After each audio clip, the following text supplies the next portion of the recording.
Okay. Yeah. Polly was miss clicking buttons on my stream deck quite often these days. All right, so guys, welcome back to another episode of Introduction to Computer Networks. This is Polly again, streaming live from NTU, and NTU stands for National Taiwan University. And yeah, good morning, Cassandra. Good morning, Bo Yao. So there's not much to announce today except for one minor issue. I think most of you guys are very kind and use the name that appears on the university record. There's just one LA representation. If you are here and if you are really a student registered for the class, could you let me know? Contact me so that you will get the YouTube part of the participation grade properly. All right. And yeah, good morning, Lucas. So check out the topics today. So today will be straightforward. There will be two parts. One is to finish talking about how one design a network application in general. Yesterday we talked about you need to define first the architecture, or AKA the communication model. There are a few more that we need to talk about today. So that's the first part of the topics today. Second part, okay, we'll start introducing a protocol called HTTP. It's the first application layer protocol we'll talk about in chapter 2. So essentially the structure of chapter 2 is this. 2.1 talking about general network application design and the basic elements. And then the rest of the chapter are essentially one after another one application layer protocols as examples. So you guys can draw lessons from when you need to design your own network application. All right. And yeah, good morning, Yo Xuan, Han Zhen, Yong Yi, and Cheng En. Now let's go ahead and continue what we've talked about. So general application protocol design. There are three basic elements. First is to define the architecture and communication models. Second is, hey, once you have defined which program will run on which end system, you need to make sure that they can communicate. Okay, and that is going through this thing called socket API. Okay, so in this next video, you will see that these programs running on these different end systems in your app, as they are executed, they'll be called processes. Okay, to connect processes that across different machines, you will need the socket API these days. So socket API is part of the operating systems. Okay, these end systems are using. Okay, so let's check it out. Socket. In a network application, we'll have program running on the client side, server side, or peer side. Okay, and these programs, as they are running on a host, we call it a process. And so what we want to achieve is for these processes to communicate with each other. Traditionally, to communicate two processes within the same host, all we need to do is just call some of the system calls defined by the operating systems that will allow inter-process communication. But for processes on different hosts to communicate, we'll have to send some messages. And this will be done by a socket that we'll talk about shortly. And so the process on the client side will be called the client process, and it is the process that initiates the communication. The server process on the server side will be the one waiting to be contacted. Now, for a P2P architecture, on each of the hosts, we'll have to run both the client process and the server processes so that they can provide services to each other and request services from each other. So socket is this thing that allows the processes to send messages to each other. Okay, think of it as a door. Okay, so the sending process will first shove the message out the door. So the sending process here, shove the message out the door, out the socket. And then the transport infrastructure on the other side of the door here, okay, will then deliver the message over the internet to the socket of the receiving process. And after shoving the messages again through the socket, the receiving process gets the message. So from this line and up, this is the application layer. So everything in this space will need to be defined by the developer. That includes the sending process, receiving process functionalities, as well as the sending and receiving sockets functionality. Now, the socket API is the tool allowing the developer to specify the sending receiving sockets. That includes defining the transport layer protocols to use, as well as a number of other important parameters, such as the port number of the receiving process. The most important parameter to set for a socket is the address of the receiving process. Therefore, you can see that for each process running on the internet, we need a unique identifier. Now let's take a step back. We know already for each host, there's a unique identifier called the IP address. So this IP address will be sufficient to identify a host, but would it be sufficient to identify a process? Not really, because nowadays we see very often multiple processes running on a machine. And so we need something else in addition to the IP address, and that something else is called the port number. Together, they uniquely identify a process running on the internet. Now, some of these processes could be well known, for example, a server process for the web, a server process for email. So they could be running on a well-known port number. So web server is very often running on port 80. Mail server is very often running on port 25. In this example, if we send a message to a web server, gaia.cs.umass.edu, that socket will need to be specified with this receiving address. So the IP address of the machine and the port number the server process is running on. All right, so that was socket. So you see, what is so challenging about establishing the socket? All that's challenging is that you need to know, depending on the programming language you use to implement your app, what are the socket APIs, okay? And what parameters you need to configure for the socket APIs. So among all these parameters, you see that there are two very important ones. One is the transport layer infrastructure, meaning the transport layer protocols you'll be using to establish for the socket. Second will be the port number in case you are setting up a server process. Okay. So that was socket. Nothing tricky. It really depends on the programming language you use. Third, defining the messages. We have now the socket. Of course, the next thing you do is to send data. And these data we send, especially at the application layer, we call them the messages. There could be multiple types of messages you need to define here, depending on how rich your application's functions are.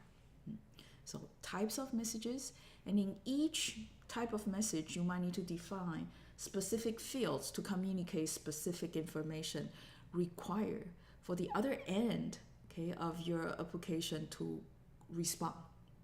Okay, so there will be types of messages you define. You need to also define the syntax and semantics of these messages you send. And on top of that, you need to also define the flow. When one message is sent and at the receiving end, upon receiving the message, depending on the content in the message, maybe there's another message needs to be issued, okay, to react to the initial message. So the flow of the message will be something that you need to define as well. So this video talks about the types, syntax, semantics, and the flow of the messages, the rules of sending these messages. Now we have socket created connecting processes, we can begin to send messages. But you see, what we're talking about here is general application design. So an application can be a little bit complicated. The server could be providing multiple services.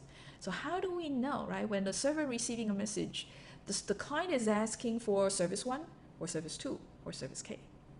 And vice versa. The server could be sending a message back to the client. And how does the client know what is the intention of the server? The messages being exchanged between these two processes need to be clearly defined. So that includes the type of messages. So one may be sending a message for a certain occasion. So there could be multiple types of messages defined for an application. Now use World Wide Web as an example. The client typically sends web requests and the server sends web response. And inside the response that contain the web page the client is asking for. Now, continue to use the World Wide Web as example. Inside a web request, there'll be some fields, okay, we define. For example, time of the request, browser of the request, or language preferred by the user sending the request. Okay, so there'll be fields like this with the values that will contain in the web request arriving at the server. Server knowing the syntax, okay, of the request message will understand exactly what's going on the client side, and therefore send the most up-to-date web page in the preferred language, for example. Now, we also define semantics of messages because, again, using World Wide Web as example, the web response a lot of times sends back, for example, status. Okay, so this is the status of the request. Now, if the client is looking for an object that's no longer existing on the server, you see very often a response coming back saying 404.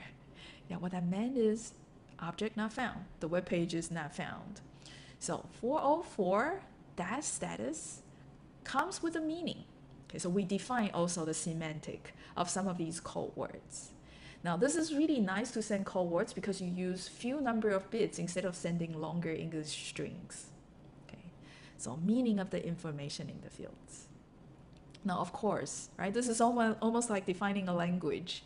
Yeah, the rules, the timing we send the message, and when we receive a message, what kind of message we generate next. Okay, so all four together, the types, the syntax, the semantics, and the rules of corresponding back and forth between the processes. That's called the application layer protocol. So each application defines its own application layer protocol, defining the messages it requires and the syntax, semantics, and the rules of exchanging the messages. Now, many of these application layer protocols are open, meaning if you just Google, you identify, for example, the web's World Wide Web's application layer protocol. That is actually called HTTP, and it's defined in one of these RFC documents.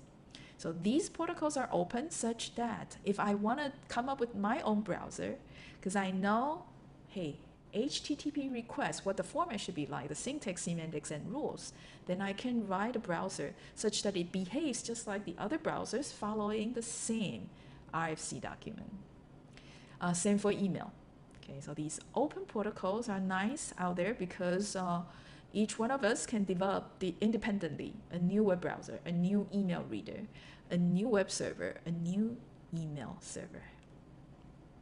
Now, many of the applications are commercial, owned by companies. So they do have their protocols, but they are not open. So these are the proprietary protocols. For example, Skype, we talked about using the hybrid model to communicate. It's got its own set of messages and syntax and semantics, but they're closed. It's hard to come up with our own client, Skype client, such that it works with the legit Skype clients. All right, so yeah, you see, defining these messages is almost like building a very, very tiny little language for your programs, for your processes on the end systems to understand each other. Okay? All right, so the next topic, QoS and transport layer, as well as secure transport. These are actually all to support the topic we talked about earlier, the socket. Recall in the socket API, one very important parameter is to define what is the transport layer infrastructure you will use. All right, and you know what? That depends on the QoS, the quality of service you want to provide. There are 4 of these QoSs. Okay, that is what this video is about. Now, in order to know what is the right transport layer service for an application, we need to think a little bit more about the application we are designing. What is the nature of the content we're sending, and what the users might be expecting. The first criteria is called the data integrity. This concerns whether the data needs to arrive without any loss. The key word here is that if the apps are about sending text-based content, for example, a file, for example, a web page, for example, a text message, then users are expecting 100% reliability. If we're sending audio video, it's okay to have some loss. Think about speaking a sentence. If we miss a syllabus here or there, the listeners being human beings, we are intelligent. We can still make up the full sentences or make up for what the speakers want to say by looking at the context before and after the sentence. Second criteria, growingly important, timing. This is especially the case for interactive applications. So the keyword here is interactive. Internet calls, live video sessions, or shooting games, interactive games. Users are indeed expecting low delay. Okay, and you guys know. Third is throughput. Okay, this is sometimes referred to as bandwidth requirement. Nowadays, we send multimedia content, audio, video. Text-based content, it does not require too many bits to send them, so it's not an issue. But for video and audio, we do need a substantial amount of bits per second in order to deliver them, so that the bits after recovery, okay, is in good quality. So if you compare video versus audio, the throughput requirement for video is higher and audio lower. Text, much lower. So we need to somehow guarantee a minimum amount of bandwidth in order for these audio-video communication to be effective. Text-based applications are elastic apps because there's no strict bandwidth requirement. The requirement is elastic. Fourth criteria, security. This is probably nowadays the most important criteria. Are the users expecting we are sending data such that we are protecting their privacy? Okay. So these four criteria together, we actually give it a special term. They are also called the quality of service. So before we can define what transport layer protocol we use, we need to think through what kind of quality we will be providing the application service. All right, so 4 QoSs. So next video is to give you a few examples, because to really define the QoS of your app, it depends on the nature of the content you're sending, and partly also depends on what your users might be expecting. Okay, let's go over a few examples to exercise what we just heard, the 4 QoS.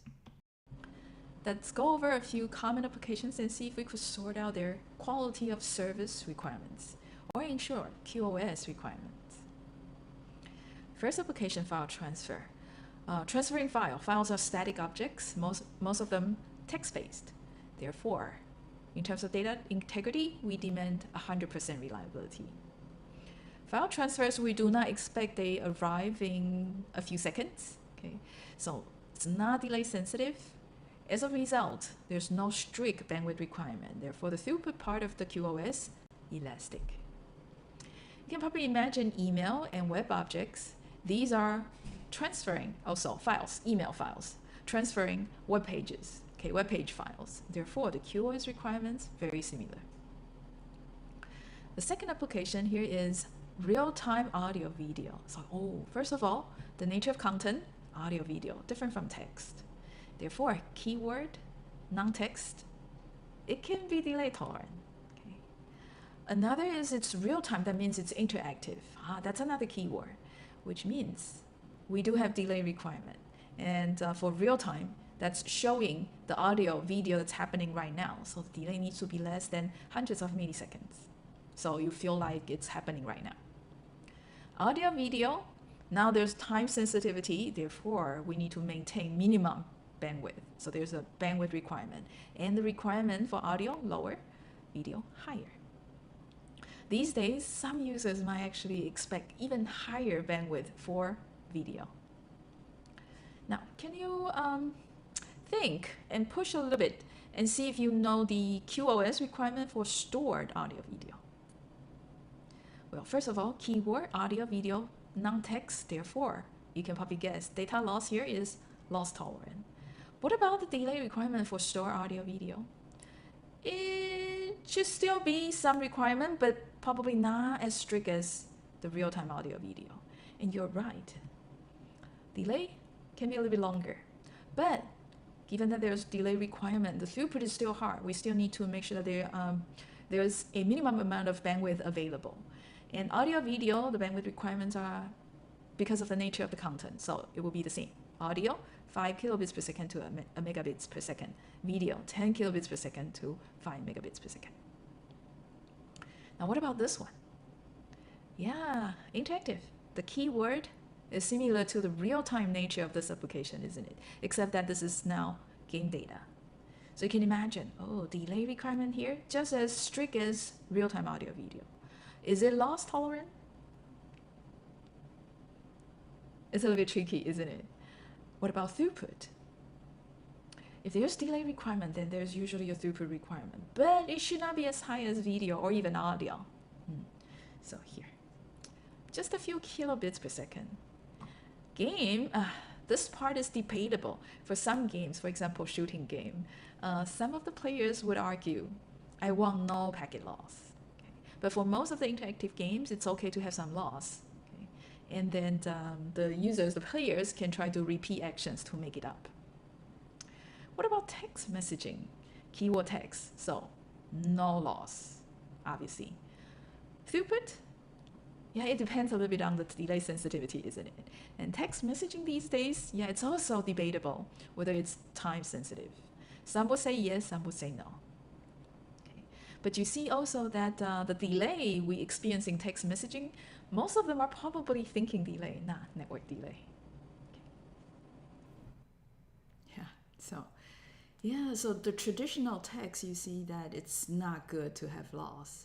But in terms of throughput and timing, it's not that stringent.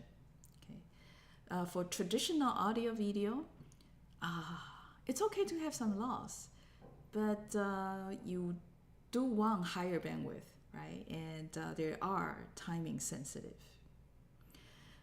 So these are actually two kinds of applications that are easier to define, the QoS.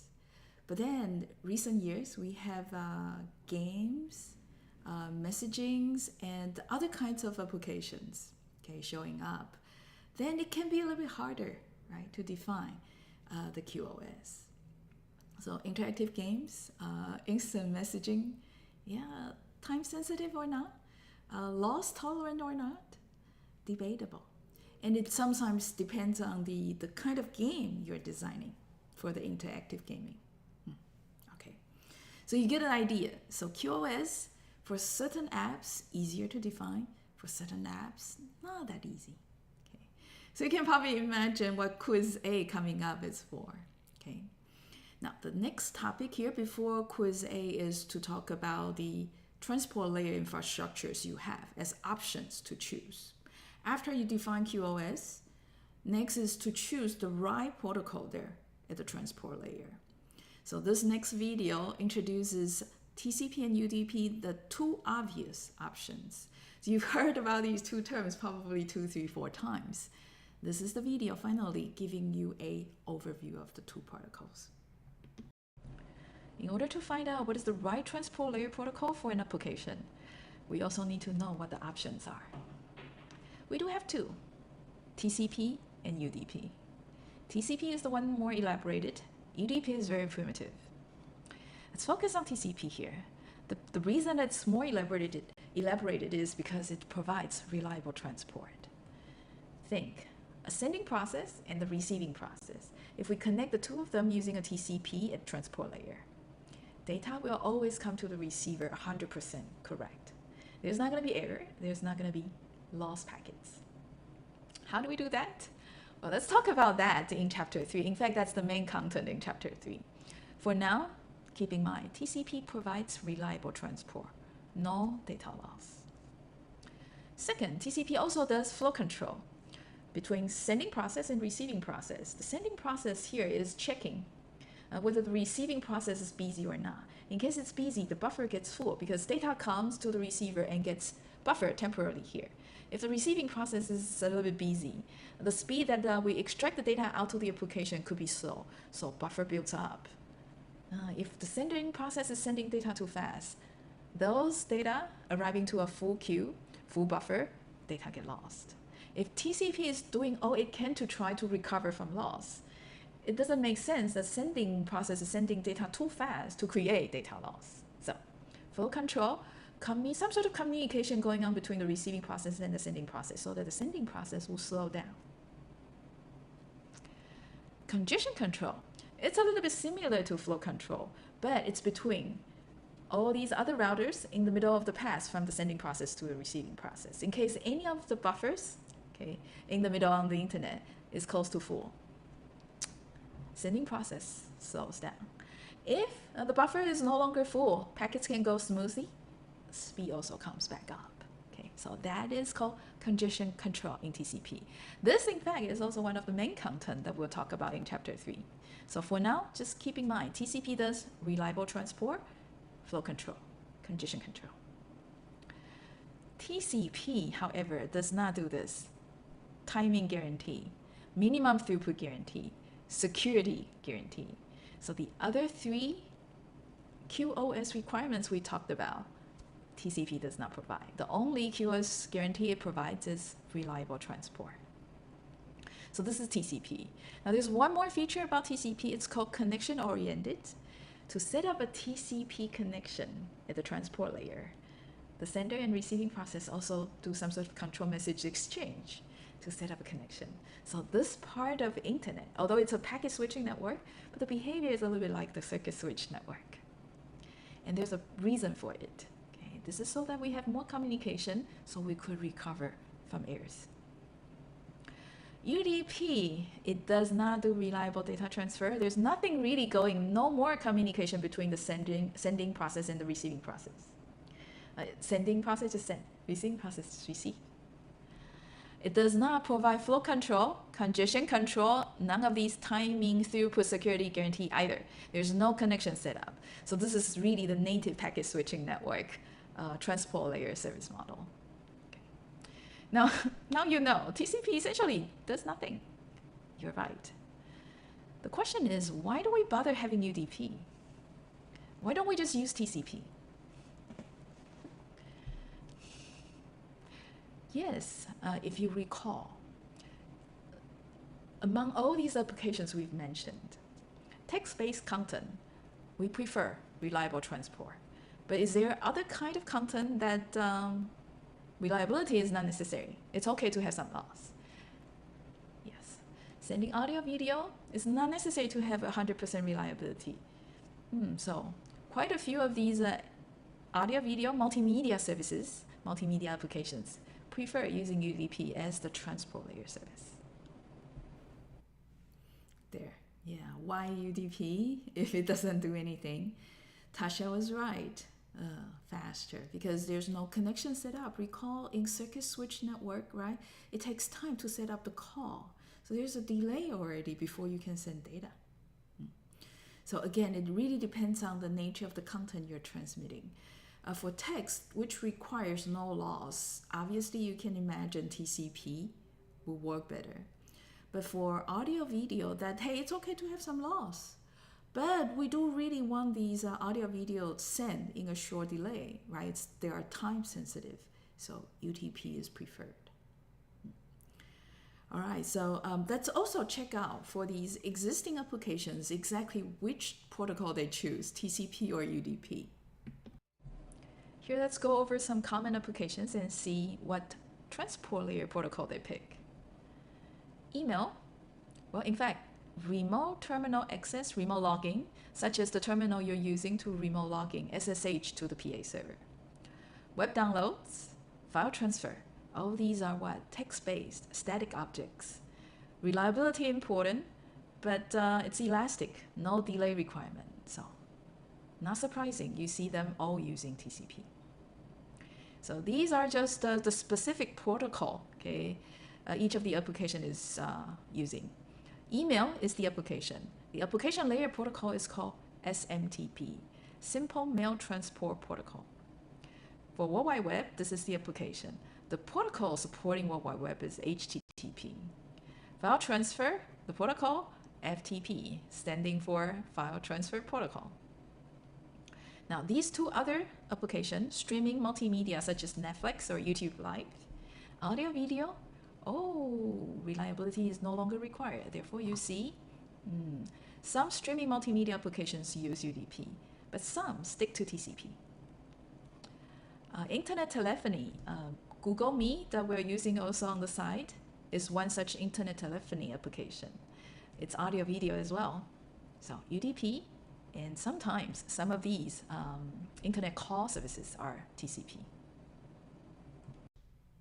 All right, so those are the examples. Okay, now let's exercise whether you guys can decide whether you want to use TCP or UDP for these apps. Okay, so these are what? These are all game apps. Okay, let me see if I can. Yeah, these are all game apps. Let me go to, the whiteboard. So these are all the game apps. If you recall, right, if it's the traditional text, straightforward. If it's the traditional audio video streamed or live audio video, also straightforward. But when it comes to game or instant messaging, things get a little bit complicated. So let's see if we could handle complexity here, deciding QoS, deciding the transport layer service. And so game is the kind that is a little bit complex. You know what? It is, because there's a high variety of games, all right? So there are 3 games. I ask you to decide whether you would like to use TCP or UDP to transmit the data. First game is called Farmville. Okay, so it's a little bit like Animal Crossing. So what you do is if you are a player, then you will plant seeds and you will wait for some time, real life time. Then the flower you planted might blossom after some time. The corn you've planted might grow tall and eventually you can harvest. Okay, so in such a game, you can also make friends, and then you can go to each other's spaces and appreciate each other's garden. Okay. Sometimes you can also sneak to your neighbor's space and steal some of the crops, or steal the flowers and use the seeds so that you get special seeds to plant in your garden. Okay, so that is the gameplay. So would you use TCP or UDP to transmit data in such a game? What's more important is do tell why. Okay, so not just pick the protocol, but tell why. Why the choice? So in fact, the process of you telling why is also called the design process. And design is something general, not just people designing engineering systems need to do. People designing products, commercial products, the packaging of the product, okay, the color, the shape, these are all generally called the design process. Okay. So I think NTU is, having a design program there, which is a good thing. Okay, guys, you might want to consider taking some of the courses there. So it's easier for you to think about why I want to make this choice versus another. The second game is very well known, maybe a couple years ago, but not recently. Okay, it's called PUBG. What you do there is, as a player, you'll be dropped into a restricted area or maybe an island. Okay? And there are many players. The end goal is that you need to shoot and kill each other until the last one standing. Okay, so it's a shooting game. Okay, first-person shooting game. When you see another player, kill the other guys. Okay, so that is the nature of the game. Would you use TCP or UDP to transmit these shooting actions? Okay. The last one is called RO. I think it's still running. It's a massive multiplayer role-playing game. So this type of game is complex by itself. Okay, there are many gameplays. For example, you see here in the graphics, this is a group of friends just sitting outside the castle and chatting with each other, talking to each other. So they probably talk about the school today. Okay, so the lessons were all lame, and I'm not understanding it, having no interest, complaining, okay, to each other. Okay, so the function of this of the game at this aspect is a little bit like the social network. But then in such a game, it's also very often that you travel the game world trying to solve quests, puzzles. Okay? And there's also a part of the game that many of you from the same guild might gather together and go to a special place and try to battle a gigantic monster. And if the battle turned out victorious, you might be able to loot some of the drops from the big monster, some Uber equipment, something like that. Okay, so the gameplay in such a game is very rich. Okay, sometimes, hey, when you are battling the big monster, you want your actions be transmitted as fast as possible, right? But in the meantime, you also want your actions reliably delivered.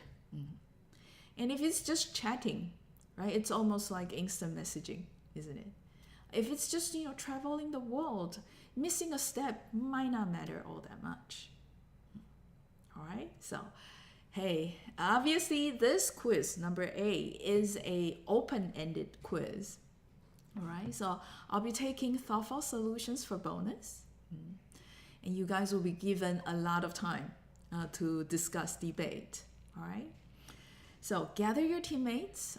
You guys will have 9 minutes to discuss and 1 minute to type up your solutions. See if you can converge. All right, let's start counting time.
Okay.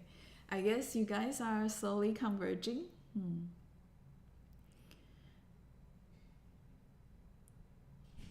I see that several teams are typing already. Very good.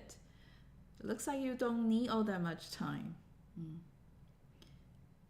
So maybe we could start checking out, some of the team's solution. So team one here says, for example, farm bills. It's very slow paced, so TCP will be fine. So it seems that the consideration is delay mainly, right? For the second game, shooting game, timing is extremely important, right? So obviously you want to use UDP.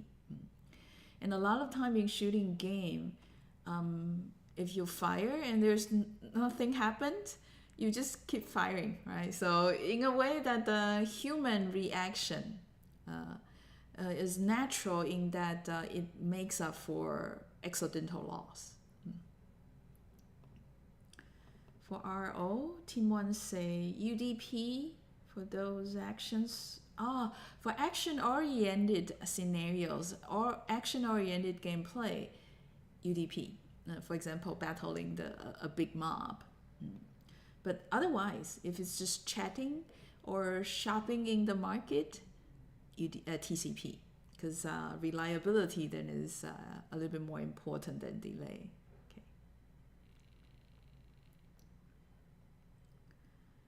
Yeah, so Team 10 is similar, and Team 10 actually mentioned a keyword, interactive. For actions that require very high interactivity, you go with UDP indeed. So for MMORPG, there are many gameplays that also require high interactivity. And then Team 11. Yeah, I think it's similar, right? Considering delay.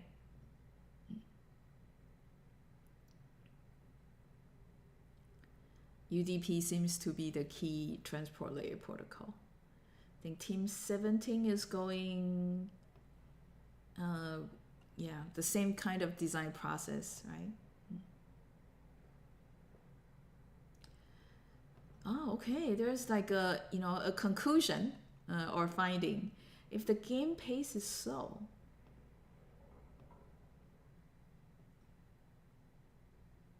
errors become conspicuous, so it must be avoided. So game pace slow, prefer TCP. Game pace fast, prefer UDP. So Team 7, less time sensitive, prefer TCP. Okay, so we seem to be converging to something, right? And UDP for the shooting activities, TCP for other aspects. Account information. I see. Okay. Both UDP, TCP are okay for the MMORPG games. Although it's real-time game, the tolerance for misinformation is higher.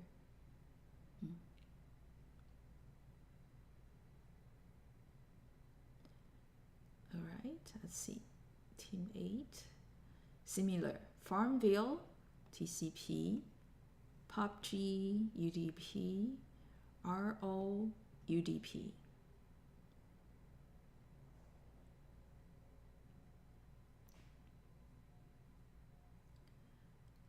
Team 9.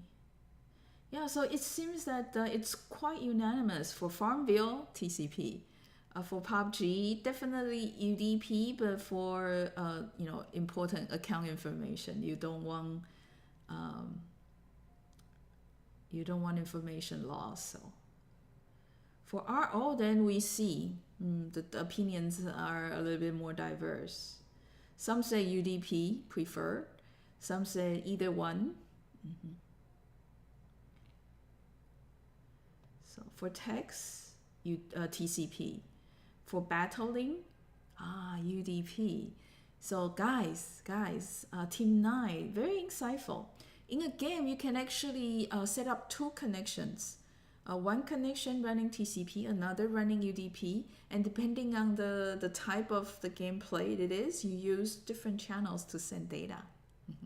It's a little bit like the hybrid model of P2P and client server. Okay, you might find in a more complex system or more complex game, it's better to have both. For certain type of content, go this way, another type, go the other way. Ming Huang says TCP, UDP, UDP, but there are some split opinions in the group. Okay, yeah, it's very common, I understand.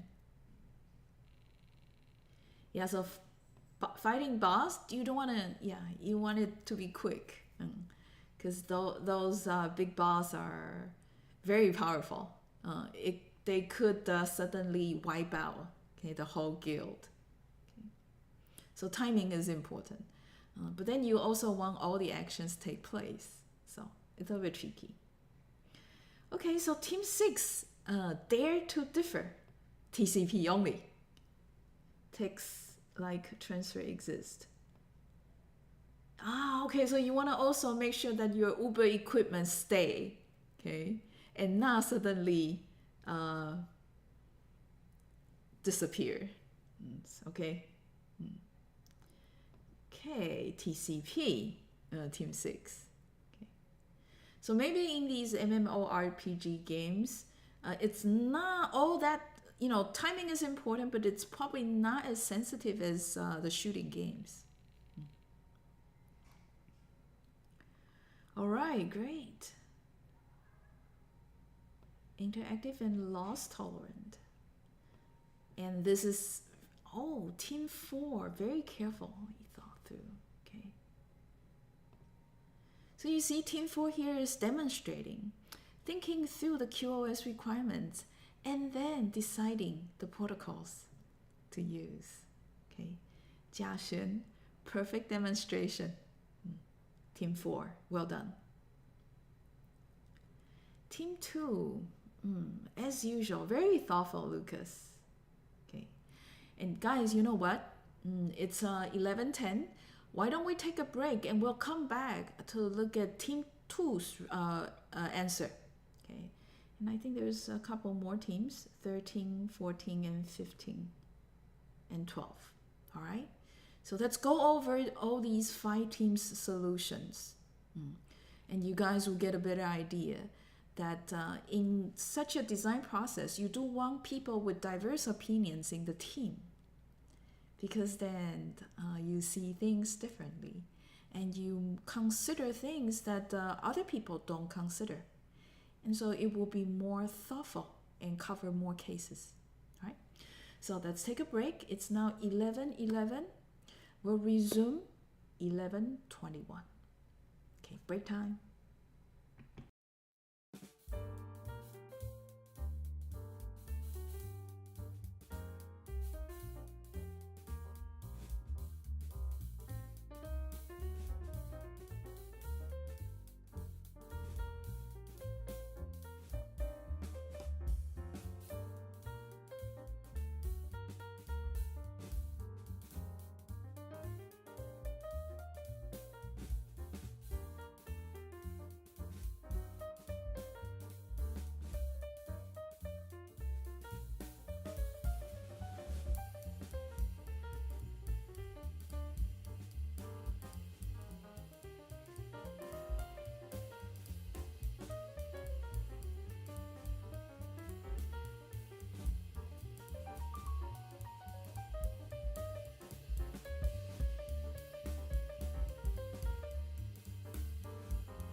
All right, it's 11:21. Yeah, so let's check out Team 2 and the rest of the team's solution.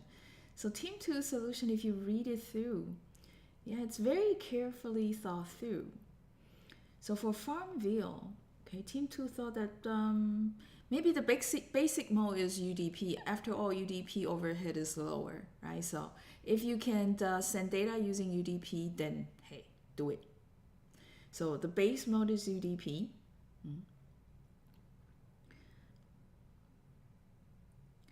But if you think about the game, the traffic isn't so high, okay, and so the TCP is not going to take too much resource either. So Farmville using TCP is not such a big deal. PUBG, okay, it's very time dependent. Okay, the tick rate extremely important.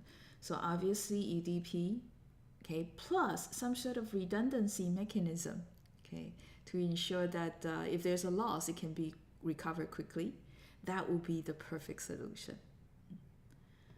Well, the question is then, hey, what kind of redundancy mechanism? So a lot of times the design process is not just you decide, given the tools you have, which one is the best.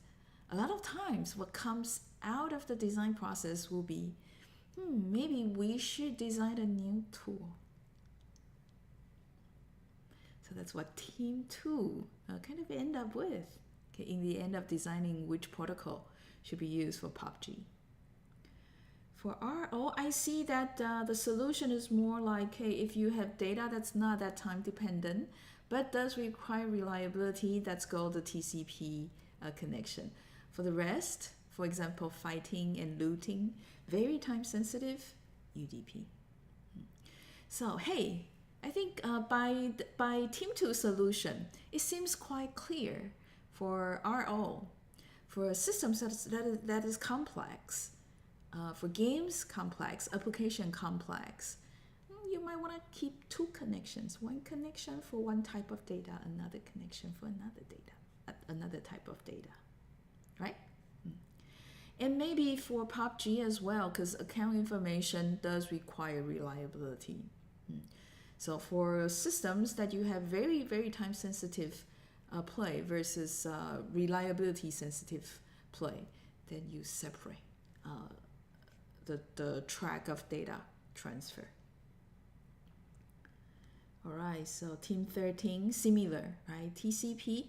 And in Team 13's opinion, RO, the gameplay, it's time sensitive, but not as sensitive as PUBG. So TCP might be okay, because once you set up the connection, right? If you stay in the same connection, the exchange of data is still just one round trip time. Interesting. I guess exactly how time sensitive it is, okay, it can be the deciding point, okay, whether you go UDP or TCP, because TCP of course it's a little bit slower, but it's not gonna be like, it take a whole day to send a message either. Interesting. And Team 14, TCP, UDP. Okay. Maybe that the poor internet players play, yeah. So hey, yeah, UDP, make sure that it's as fast as possible. UDP, a lot of real-time functions, yeah, so those you want to use UDP, okay. Sometimes, guys, you can actually establish the UDP connection, and then again, right, as I mentioned, you might want to use UDP as the base, but on top of that, inside your application, you decide whether you do retransmission to some degree on your own, much like what Team 2 was saying. Team 15. Oh, okay, Team 15 has an interesting argument. Okay, they felt that losing a corn, a flower, is a crime. Okay, so must use TCP. Okay, so this is a very different opinion as opposed to Team 2, right? use UDP as a base. Because even if you use UDP, it's not like every day you lose a packet. If you use UDP, chances high that you send all the data without losing a packet.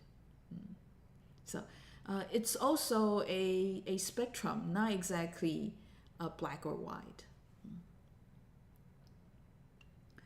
Team 12, TCP for Farmville, UDP for PUBG, TCP or UDP. Really depends on the part of the gameplay. All right, great. So it seems that after looking at all these opinions, you're converging to something. For bigger game, where you have reliability reliability required part, TCP, time sensitive part, UDP. But if it's a game that the gameplay is very straightforward, it's probably just UDP or TCP. Okay, more clear? So when you're designing an app, it's not just that, oh, hey, this is the architecture and that's create a socket to connect them, and that's define the messages, the tiny little languages for the client server to communicate. It's also this. How do you satisfy your users? How do you satisfy your customers? Okay, great.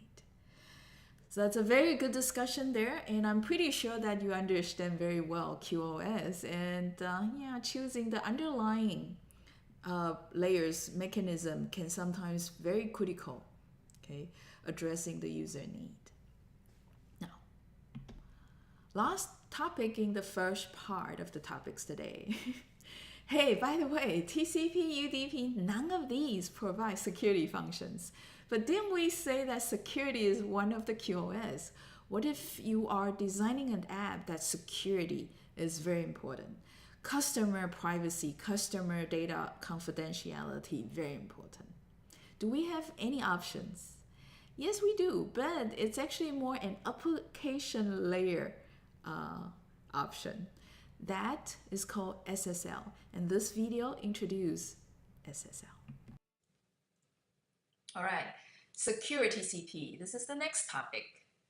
Yeah, if you recall, when we're talking about these service requirements, right, there are 4 of them. Reliability, which is supported by TCP. Delay requirement, right, it's somewhat supported by using UDP. Bandwidth requirement, and that might be better supported by UDP, but TCP might do a reasonable job. But the 4th, security. Yeah, the fact is that TCP and UDP, none of them provide security. There's no encryption at all. If we send passwords through the internet straight using TCP or UDP, it's essentially clear text. If there's someone intercepting the message, that someone gets access to our bank accounts or gets into our Amazon.com's account. So none of these cases is good. Big money loss potentially involved. So demand is growing, therefore there is need of these secure layers. So this is secure socket layer. So what it means is that before messages go through the socket and go out on the internet, let's make sure that it's secure. Okay, so it's to provide encryption to messages that's going into a TCP socket. As a result, then we can encrypt messages using a key, or we could verify the receiver using a certificate. Okay. So this is just as important as trying to make sure that the data is confidential. Okay, because how do you know if this server that you are contacting to is indeed a Google server, right? How do you know if it's indeed your bank's server? So this is to identify whether the person you're talking to is indeed the person you're expecting. This is just to make sure that no one can understand the message. No third person can understand the message. Okay. And SSL is at application layer. Yeah, it's on top of TCP, therefore it falls in the application layer. But it's also right underneath the application layer protocol, so message go through the application layer protocol, and then to the SSL, and then to TCP. Okay, so this picture below illustrates what I meant here. So SSL right here, right underneath the application layer protocol, but right above the transport layer protocol. Last, SSL socket API. Yeah, to implement SSL, There are APIs available for each programming languages. In Chapter A, you will see Python's API to try to encrypt messages before they send messages out onto TCP socket. Now, in this semester, towards the end, one of the PAs, you will also be exercising the APIs in Golang to do secure TCP. But there, we'll be using this, TLS, Transport Layer Security Support. Yeah, this is actually a newer term for SSL. So nowadays, people don't call the security support over TCP SSL. They are all referred to as the TLS, okay? If you think about it, this makes a lot of sense because, hey, SSL there is not really a layer. It's more a support for security, all right?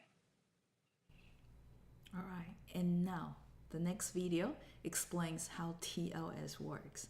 And this is the video that requires some background about the public key crypto system that I mentioned in the announcement last week.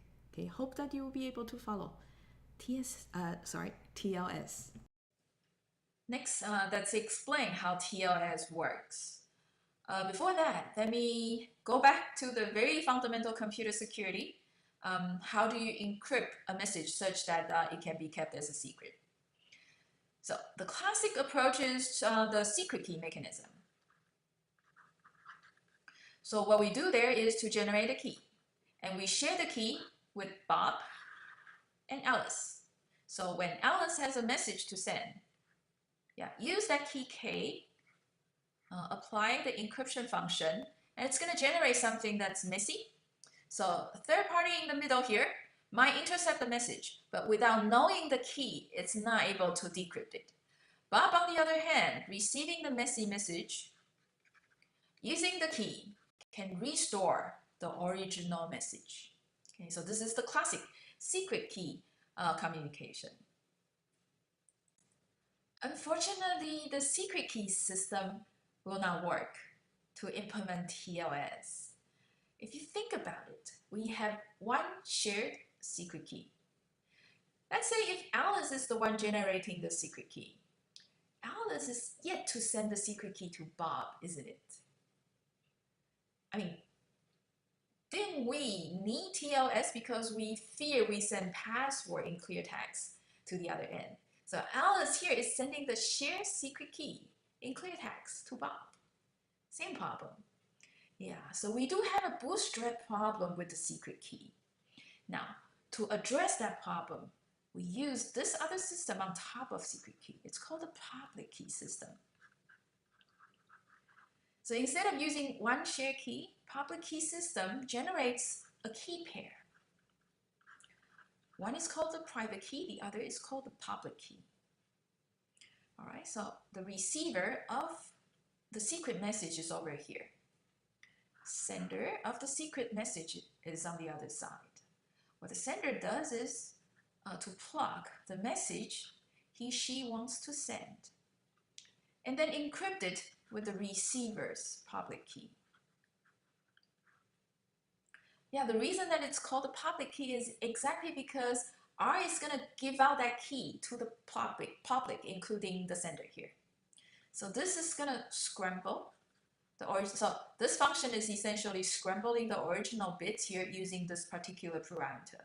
So the encrypted message, as it arrives at the receiver there, then apply the same function and take the received message, and receiver can decrypt with the other key in the key pair.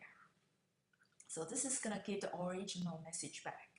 Now, the private key is the one kept by the receiver, and no one else in the world will know. Therefore, you ensure that no one else will be able to decrypt the encrypted message. So only the receiver can see the original message. So this is how the public key ensure secret exchange. So TLS illustrated up here works this way.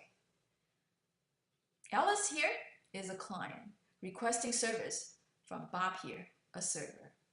So client here first sends hello message to the server.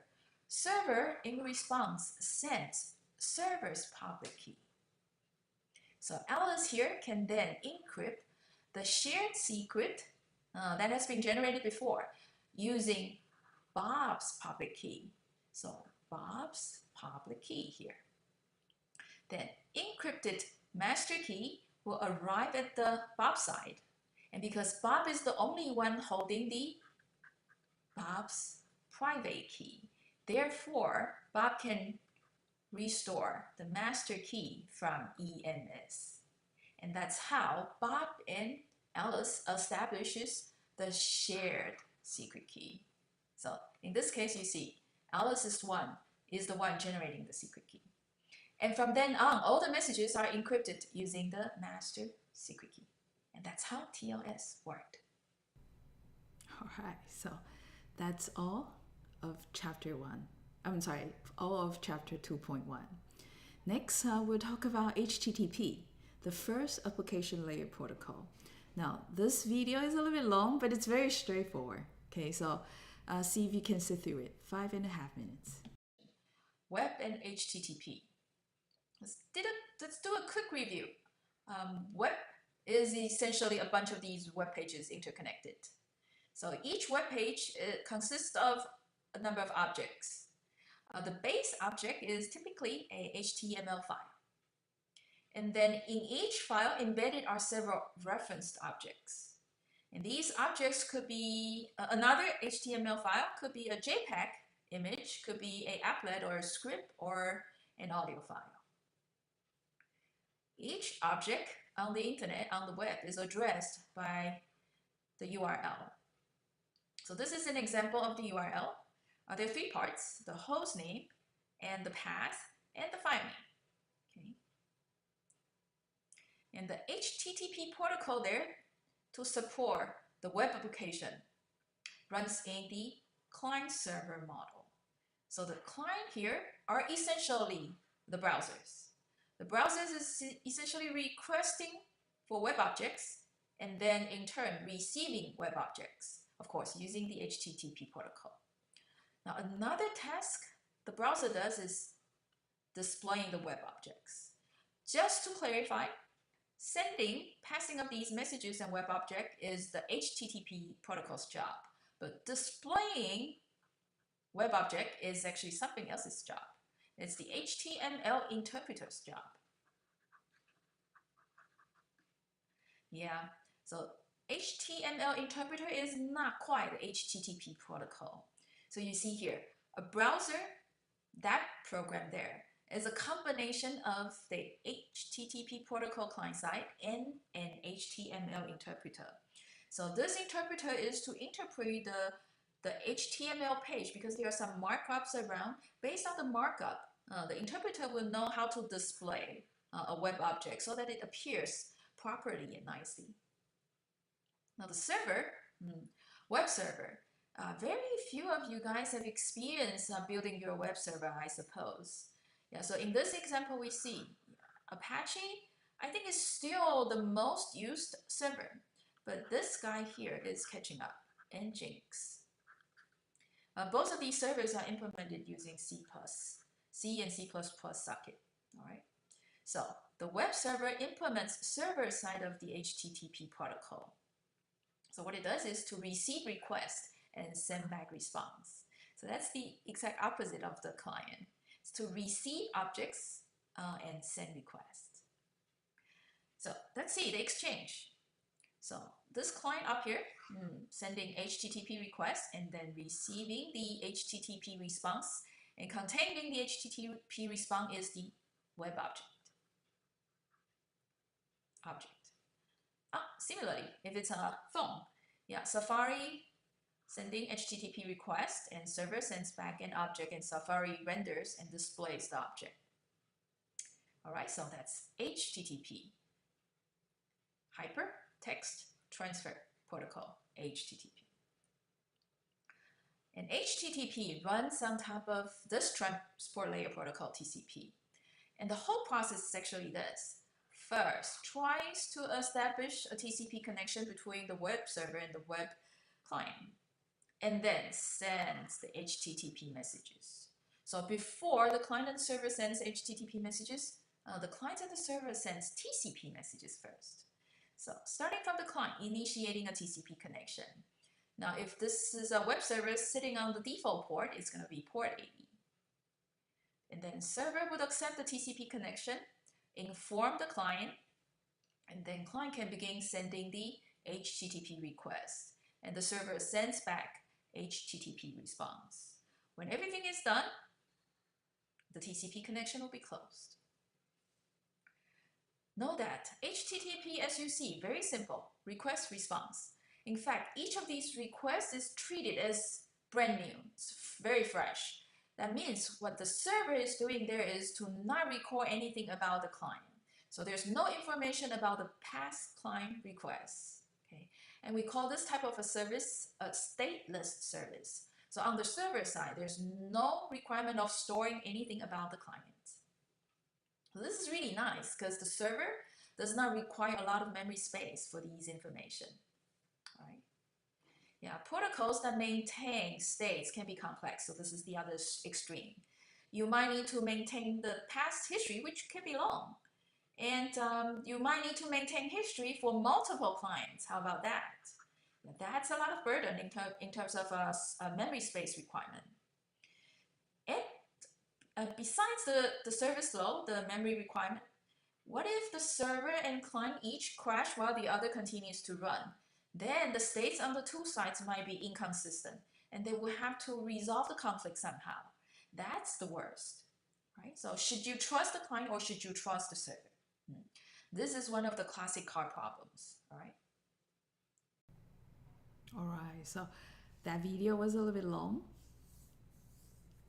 Does it still have? Yes, it does because it's sending over TCP.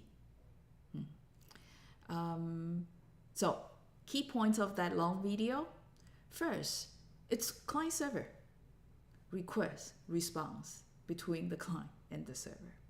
Second, okay, the detail of such a exchange is actually done through TCP. So you first establish a TCP connection, so a connection.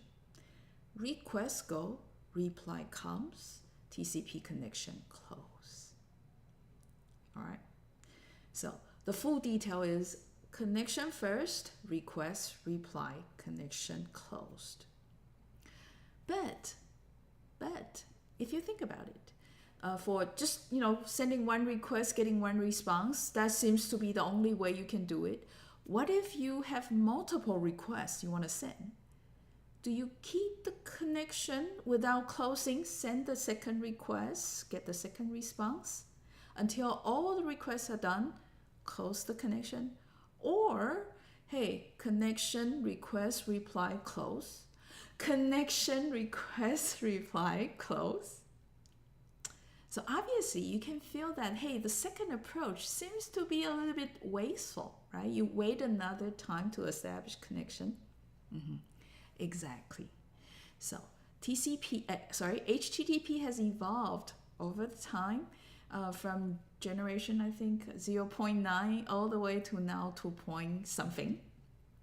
So one of the major change over these versions is the connection mode, the TCP connection mode.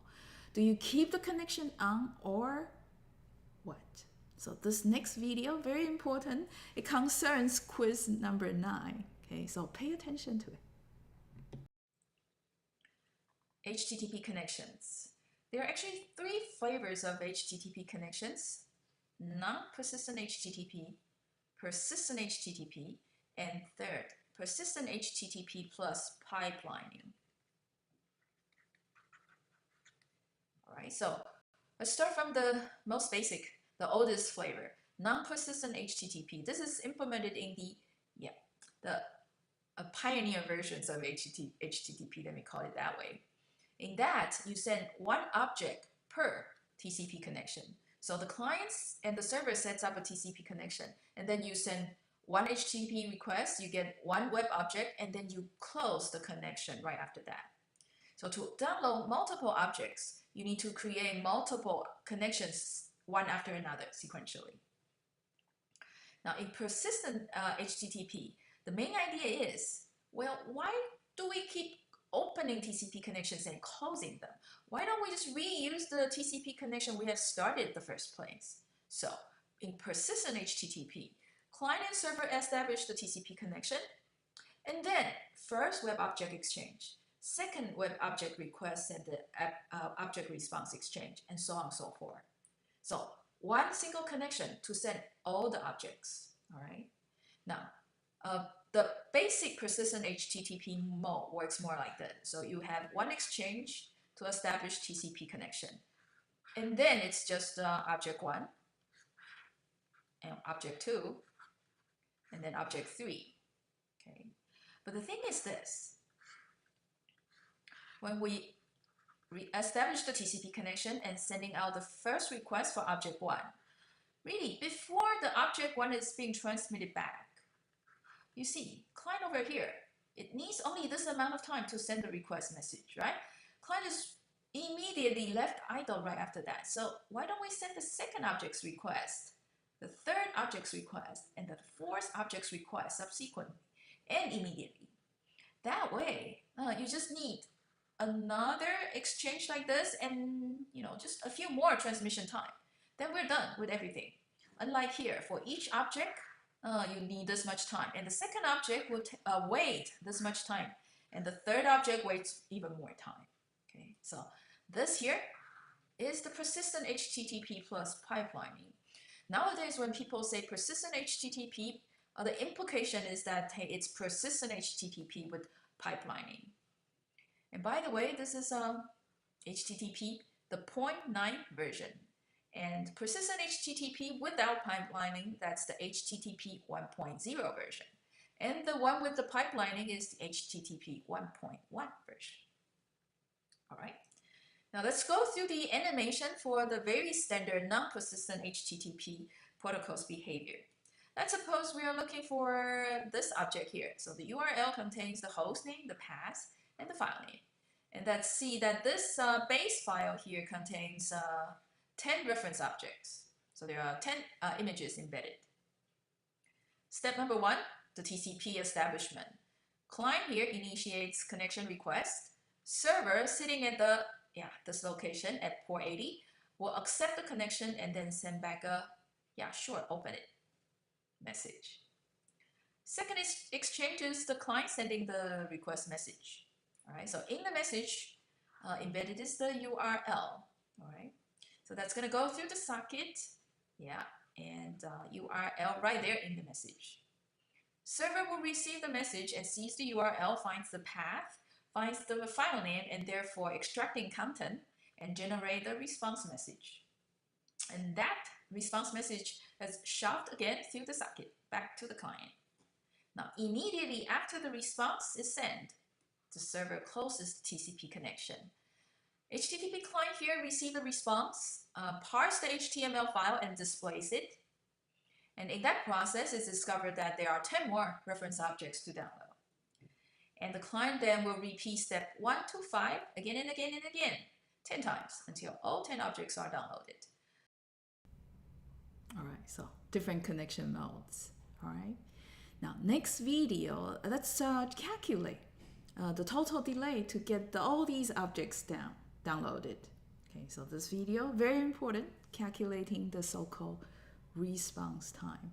And before I play the video, there's a slight miscommunication on the chat there between August, Ryan, and I. Okay, so August, Ryan, let's take that discussion offline. Okay, HTTP/3, the version 3, it's a little complicated. Okay, so response time, how do you calculate that? And the time to do that is pretty long. Let's try to count the amount of time to complete the entire download. And we call that the time to download an entire page being the response time. Before calculating it, let's define this term. RTT, which stands for round trip time.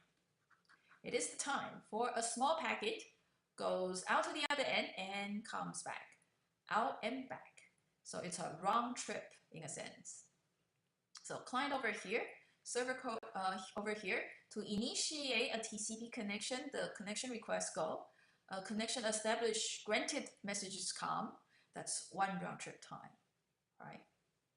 So 1 round trip time for initiating the TCP connection. And it's another round trip time to send HTTP request and receiving the HTTP response. So this part is 1 round trip time. But the dark, thick square here, this is the time it takes to transmit the file. Okay. So when the object is very small, this is very narrow. When the object is large, this could also be quite wide. So let me fill it up. Yeah. So the object itself could be big. The transmission time can be long.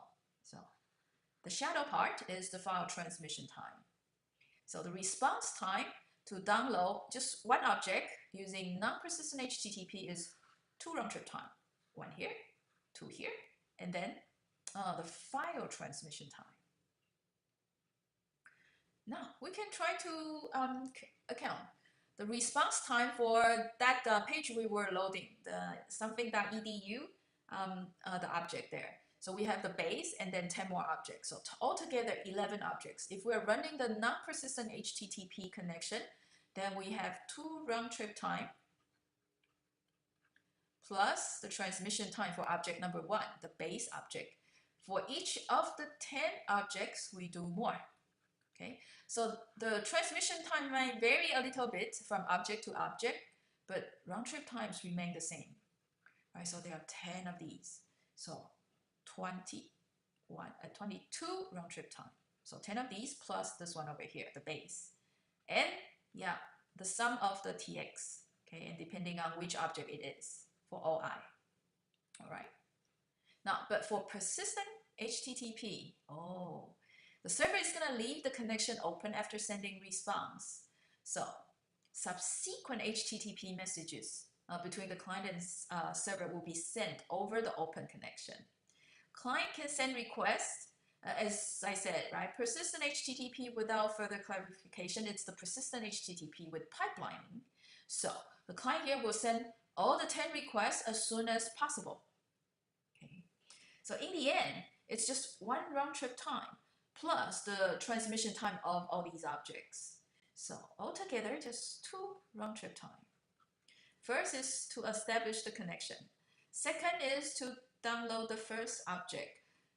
Okay. Third is to download all the rest of the 10 objects. So it should be 3 round trip time plus the transmission time required to send all these objects. So 22 versus 3. Big win over here, right? Yeah. So this is in HTTP version 1.1, the most up-to-date version. And there, quiz number 9. Okay, so hey guys, you want to pay attention because this one for quiz number 9, Polly is looking for fast responder.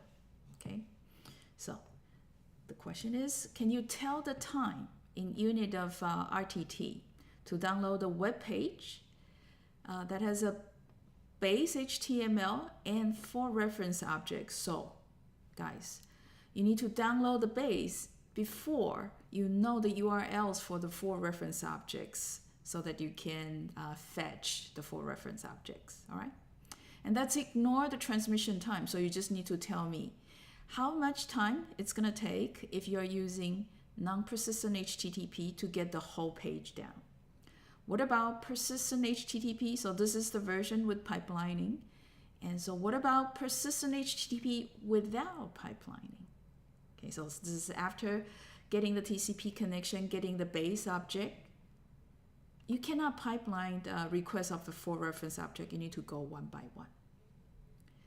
And last is non-persistent HTTP with parallel connections. What I meant is, yeah, so you establish the TCP connection, you get the base HTML, and then you can actually start parallel connections to get these 4 reference objects simultaneously.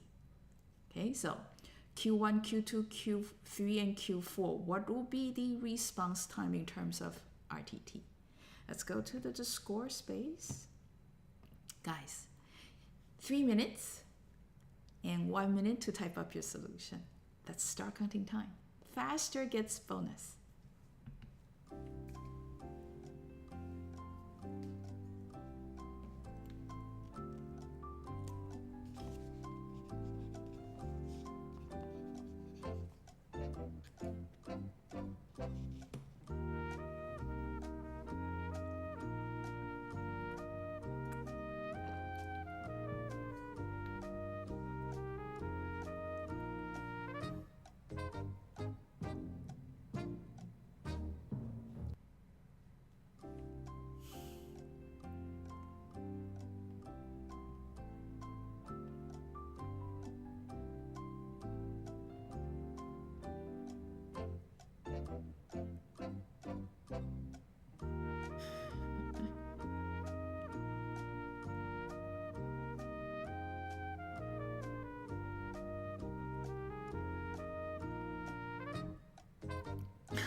Oh, wow.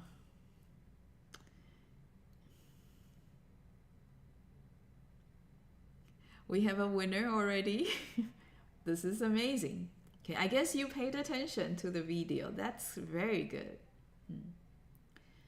Yeah, so guys, team 13, perfect solution. You see that if it's just the non-persistent HTTP, every time you fetch an object, no matter it's the base or the reference object, you need to establish TCP connection, get the object, and then break it. Then for each 2 round trip time, and there are 5 objects, 1 base, 4 reference, so together 10. And you know what? All of you got it right. So team 1 also get it right. Okay, you think just a little bit short. You probably neglected the base object. Team 4, you also get it right.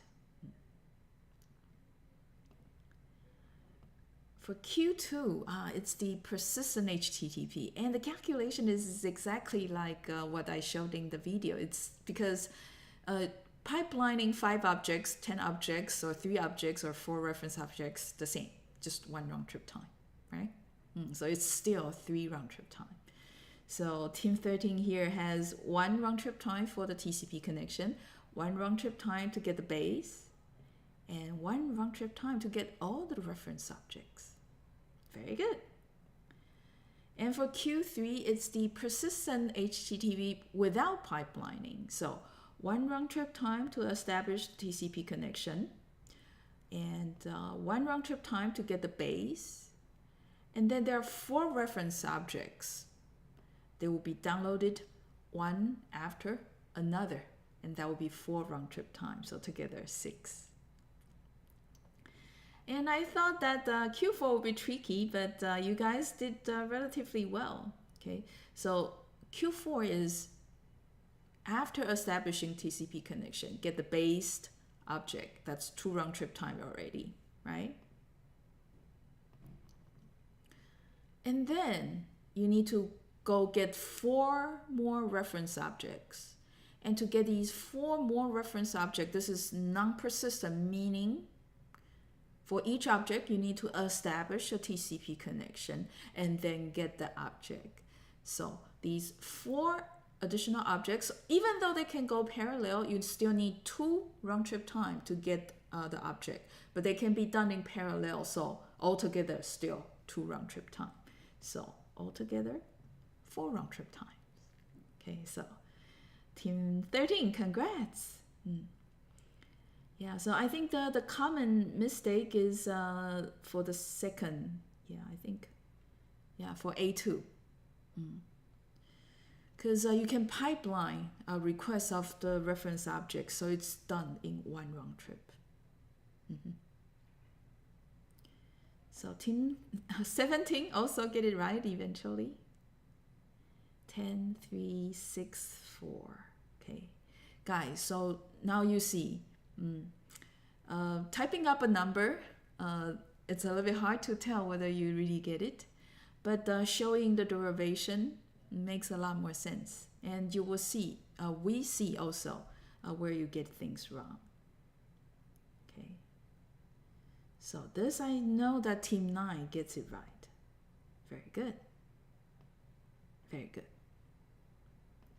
Okay, good. So this is just to make sure that you guys get how the response time is calculated for HTTP in different kinds of modes. Earlier version, later version, variations of the versions. Okay. All right, so now we can come back to the next topic. Hey guys, we know that HTTP is what? Client server.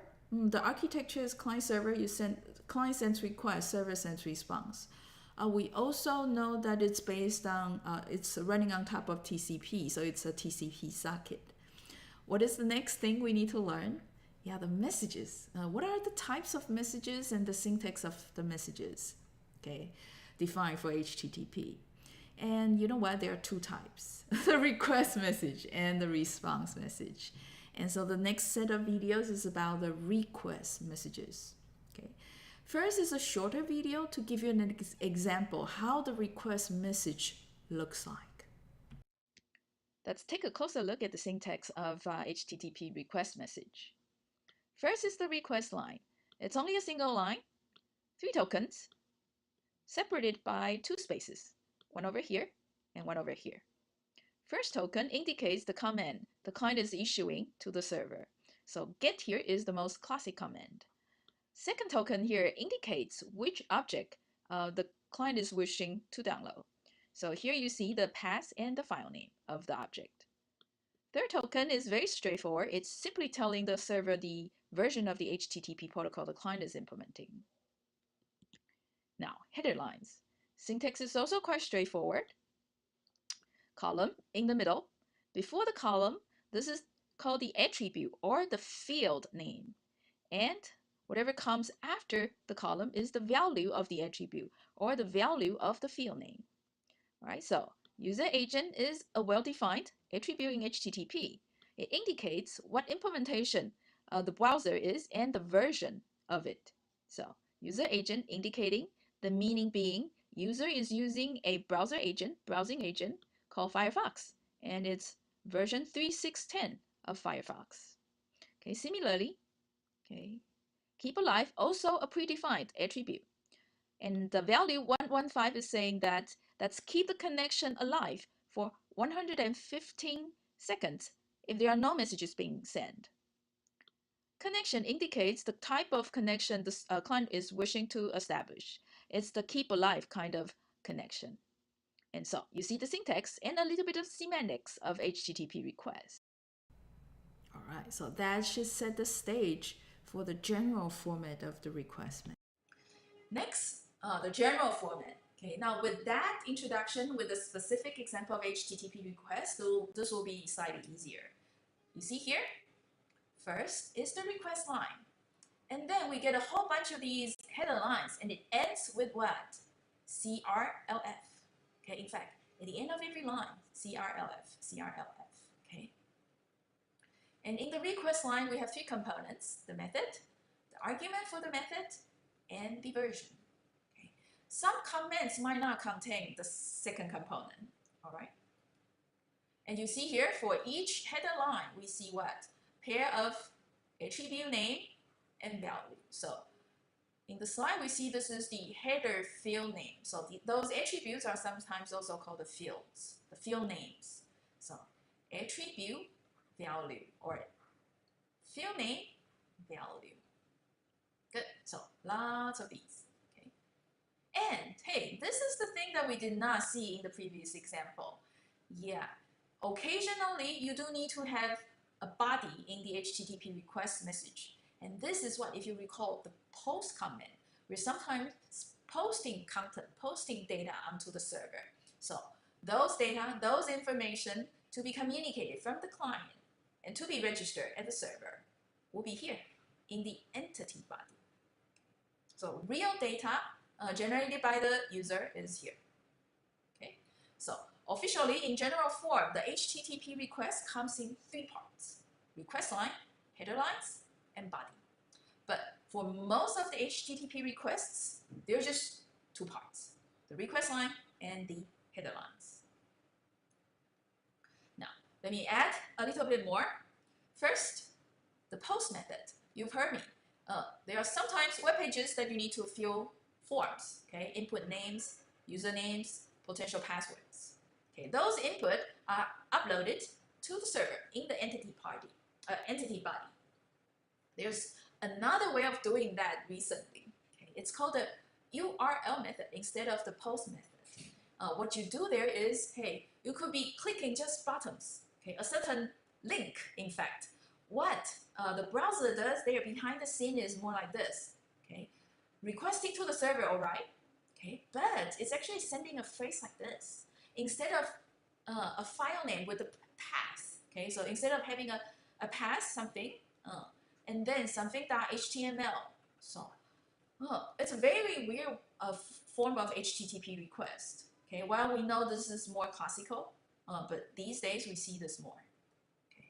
Animal search question mark and then something and something. Okay, so this is actually a query. Okay.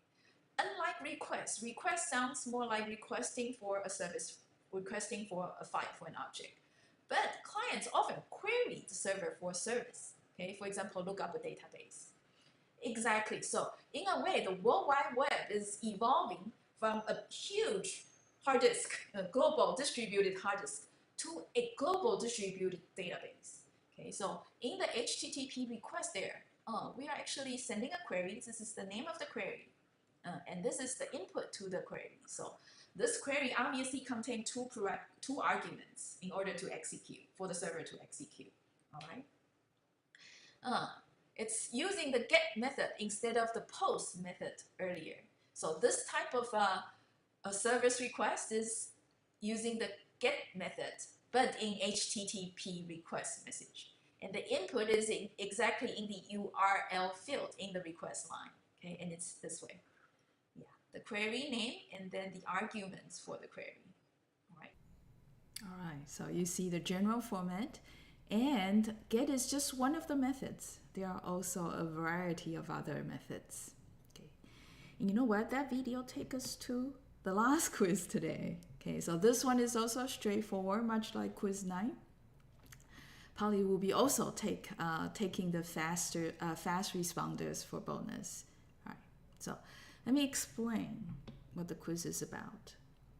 Okay, so this is what we might have sniffed using sniffers such as wingdom or wingdom or TCP-DOM.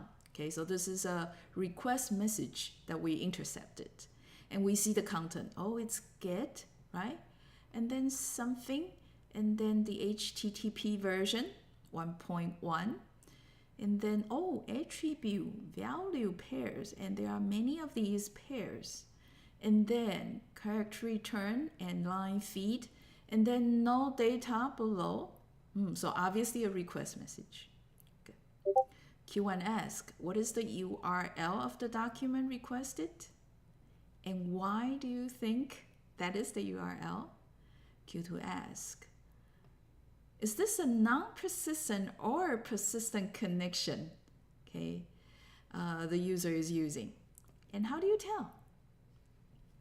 Okay, let's go to channel W4, quiz 10. Okay, so August knows HTTP quite well, obviously. Sorry for the unfair advantage. So you know what, guys?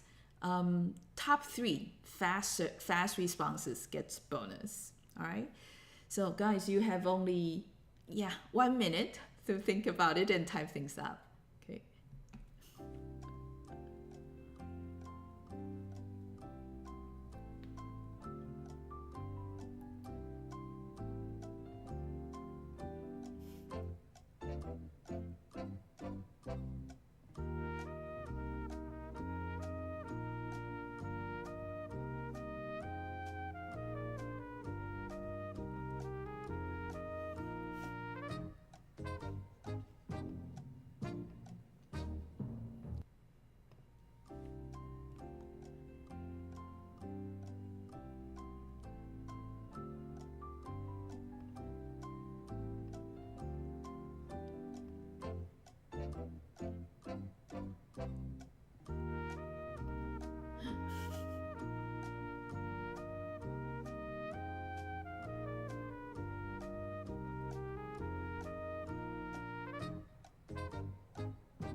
All right. I guess this one is straightforward. Very straightforward.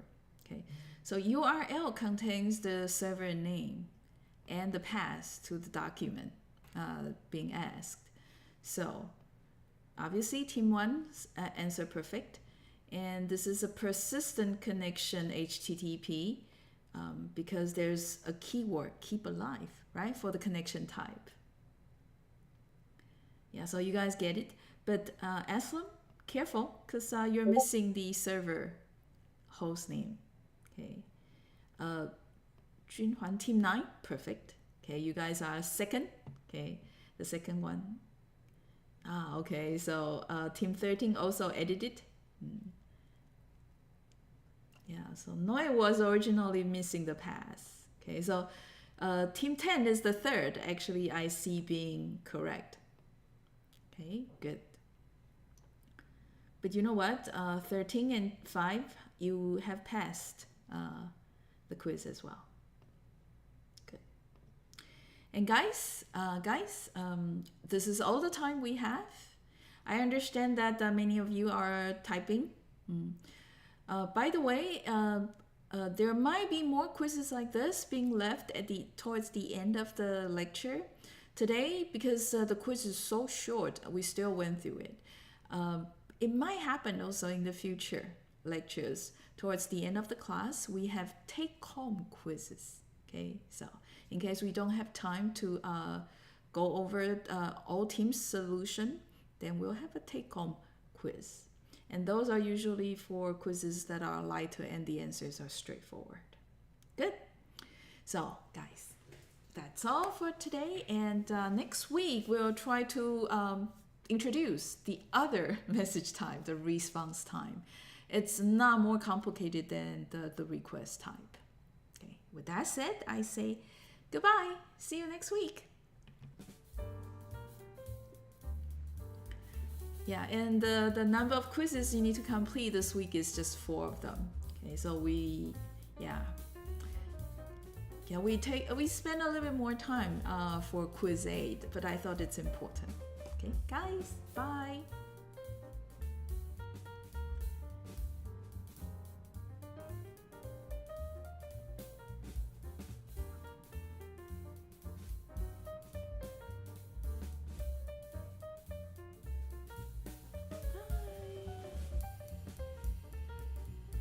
All right, bye.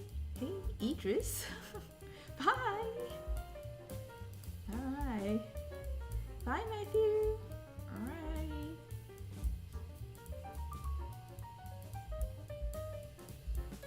Bye. Bye, guys.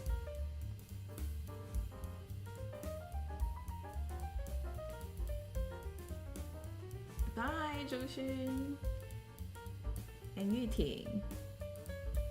Oh, cute icon here.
All right. Bye, Ali. Bye, Ryan.